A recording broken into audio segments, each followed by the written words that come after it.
Hi, I'm Andy Nelson from Watson Seeds. Today I'm going to talk about fencing and forage crops.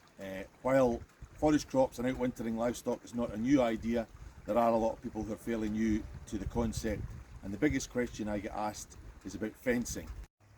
Here at Cogarth we outwinter suckle cows on kale. We use a single wire, and we prefer to use metal posts with plastic insulators. We've been growing kale 50 plus years. My father started growing it in the 60s, and we've grown it every year as a break crop before we go into grass. We always put the posts no more than 9 metres apart. You keep the wire tight. We have mains electric on the farm, but we prefer to use battery powered energizers so that we have more control and we can switch it on and off fairly quickly if we need to.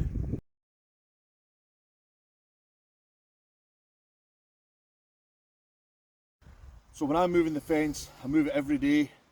I switch the power off at the energizer, and then I've got control. I can keep the wire tight.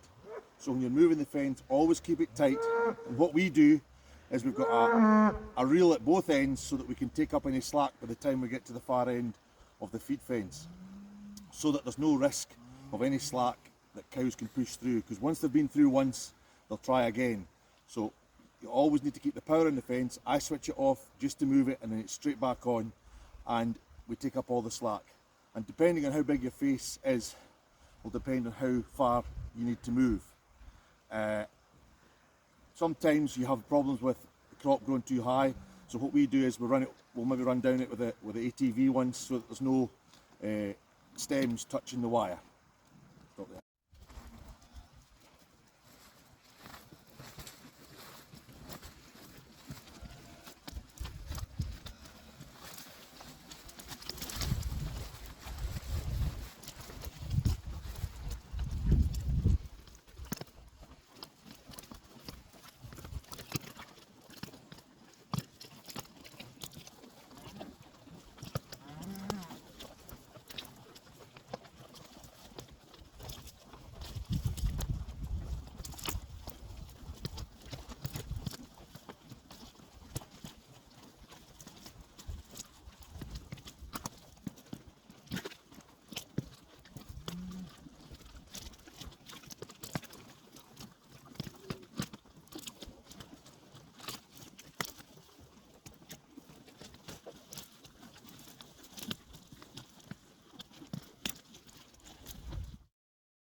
When you're outwintering cattle especially, kale should form no more than 70% of the diet.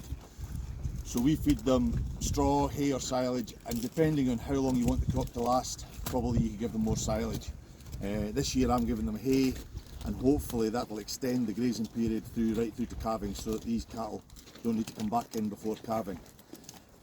When you move the fence, the cattle should probably finish their requirement in 2 hours. Pretty much, once you've measured your crop and you move the fence, if you move the fence and the next morning there's too much stem left, you've given them too much. So you want to basically clear it right to the ground to utilise all the energy in the crop. Time and time again you see crops standing and the sheep or the cattle have eaten all the leaves off and they've left this valuable stem of energy left. So you spent all this money growing the crop, you must utilise it all. So it all comes down to proper fencing, moving it regularly, keeping plenty of power in the fence. If you've got any questions or you want to know more about fencing and forage crops, please get in touch.